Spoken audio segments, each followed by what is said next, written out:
Trimble has announced that The Ohio State University will establish two state-of-the-art Trimble Technology Labs for the College of Food, Agricultural, and Environmental Sciences. Joining us on the Ohio Farm Bureau podcast to talk more about it is Dr. Scott Shear, professor and chair of Ohio State's Department of Food, Agricultural, and Biological Engineering. Dr. Shear, great to see you. Good to be with you. Enjoy the opportunity to share a little bit with you about what's going on here at Ohio State. These sound like great additions to CFAES's Precision Ag curriculum. Who is Trimble, for those who don't know, and how long have they been a partner of the university? Yeah, so the Trimble, the organization got their start with the advent of the global positioning system, and one of the things that Trimble has always been very good at are building the I'm going to say the GPS engines, if you will, that allow us to receive position information from initially the global positioning system. But I'll remind everybody that it's expanded beyond that today in terms of the Europeans, the Chinese, and many other countries having their positioning systems. But the neat thing is these receivers now lock onto multiple signals coming from a lot of different systems. But again, it is what has underpinned and driven precision agriculture as we know it. Having a GPS receiver allows us to track everything that's going on in our field operations. It allows us to manage our inputs and vary those as we move across the field. The wonderful thing about the technology is it's also relieved the driver of a lot of the I'm going to say more mundane tasks, keeping the tractor on path, if you will, as they conduct field operations. So automated guidance is a big component of that as well. So in a nutshell, that is what Trimble has contributed to agriculture over the last, I'm going to say, since about 1993, 94, 95 in there, where this really kind of started heating up in agriculture. How will these Trimble Technology Labs enhance your precision ag program? The way we've structured the labs on the agriculture side is we're able to have students in a laboratory environment that's inside the building, and they'll be able to set up and simulate everything that's going to go on in a field operation. And so they're able to do it on a benchtop or a desktop. All the components will be in the lab. We've scaled things so that the students can work in teams of two. All of the hardware is available. We're able to do a lot of simulation in terms of what would be going on in the field.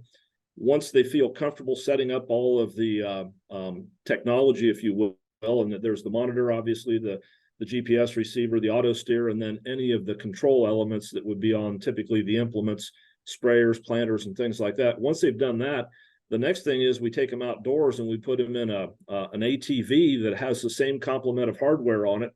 They get experience in a parking lot moving and have that experience of being able to set up things and make them work. And then our game plan is to take them to the field and do that same thing again. And obviously, each time we make one of those steps, the students learn more, they reinforce the skills they've learned at the previous level. But really, it's Trimble that's supporting our ability to do that at multiple levels, in the lab, in the parking lot, in an ATV, if you will, and then under actual field conditions. You mentioned this is for the ag space, but Trimble technology is not only used in agriculture. What other industries use Trimble to get the job done? Well, I'm going to, in short, Trimble is a geospatial company. And when I say geospatial, it's that GPS or GNSS, as we often talk about. But once you have that ability to track your location or track the location of tractors, construction equipment, it changes our world in terms of how we're digitizing a lot of these other processes. Environmental natural resources. One of the ways we are learning to manage those resources is with geospatial technologies. And so the School of Environmental and Natural Resources here at Ohio State is going to benefit. The other thing is the construction industry is rapidly being digitized. The tape measure is going to be a thing of the past on these job sites. But it is this technology that companies like Trimble are bringing forward that is enabling us to do things quite a bit differently. I want to point to the fact in earth moving operations now, a lot of things are based on grade control coming from GPS. So a lot of that equipment is automated when we do the cut and fills and those sort of things. And so really it's going to be in every part of our everyday life. I don't know that people necessarily realize all of the reach that Trimble has. I was at one of their conferences last year, and they are doing a lot with law enforcement now as well. But again, once you have that technology, it's become a common part of everyday life in this country now. Back to the agriculture space, we often talk about the challenges farmers face with labor shortages, skill gaps. Where do you see these labs lessening the strain there? It's enabling an individual, a farmer, if you will, an equipment operator, to cover more acres and to do it more precisely. And as equipment's gotten larger, wider, if you will, it requires additional attention of the operator to ensure that the field operations are proceeding in a manner that is acceptable and is going to return value to the operations.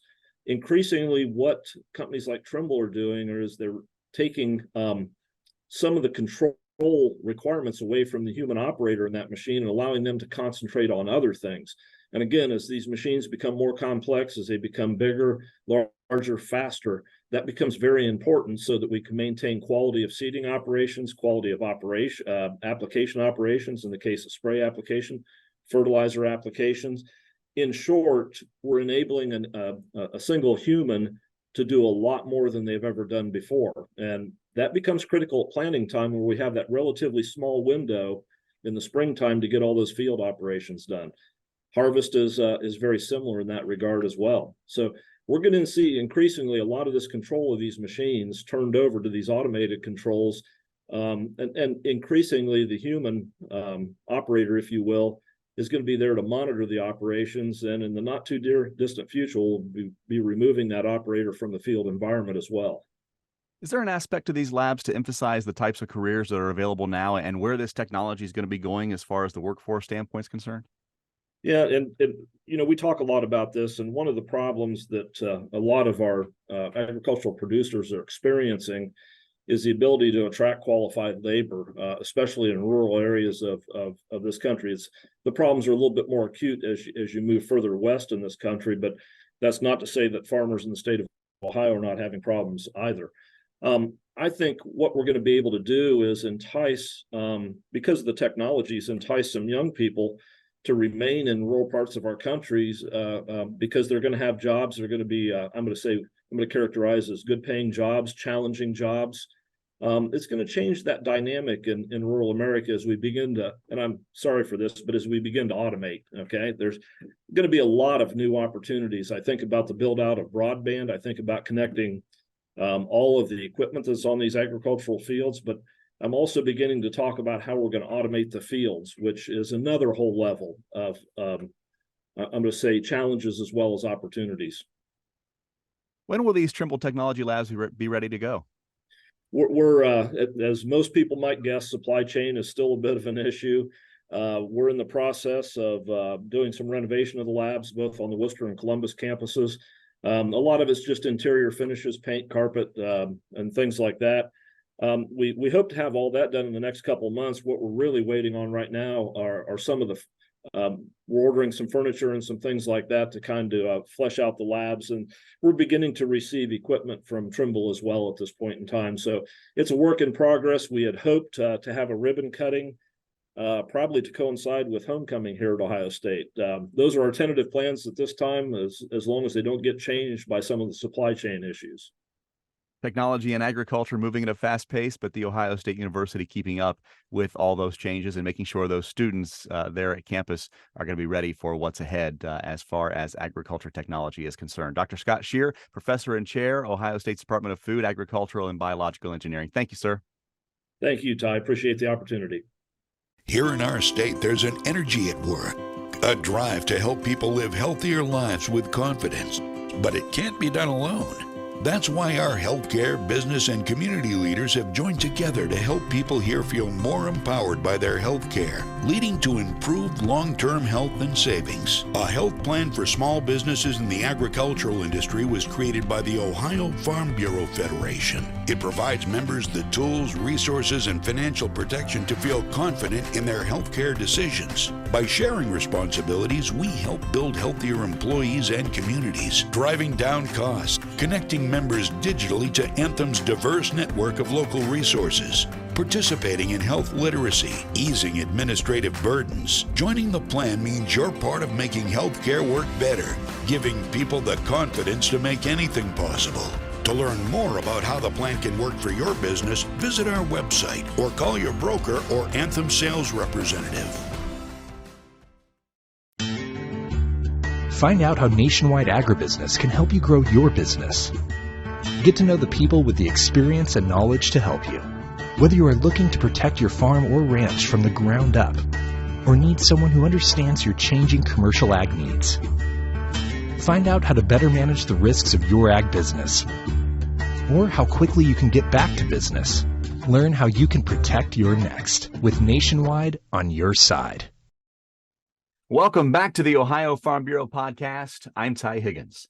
Switching to a new or different crop has its pros and cons. Market prices may be financially lucrative, but you might incur new costs in making a change in what you grow.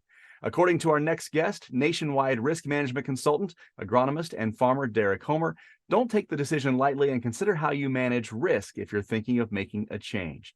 Derek, welcome back to the Ohio Farm Bureau podcast. Great to see you. Thank you. I'm glad to be back. Why are farmers diversifying their crop plans and rotations? So I think we have to recognize that the world is changing just a little bit, right? So suddenly our weather is coming in more severe bursts a little further apart. And one of the best things we can do is to add diversity to our farming rotations. When we add diversity, we increase soil health. We're adding that diversity so Mother Nature doesn't feel like she has to by sending weeds to us. We're changing up the game on that disease cycle and that insect cycle a little bit. So the more diversity we can add, the more resilient we become as a farm. The biggest advantages are always one of the first things farmers think about when making these decisions, but the biggest potential obstacles out of the gate should also be considered. What are some questions that farmers should ask themselves as they start the process of thinking about starting a new crop?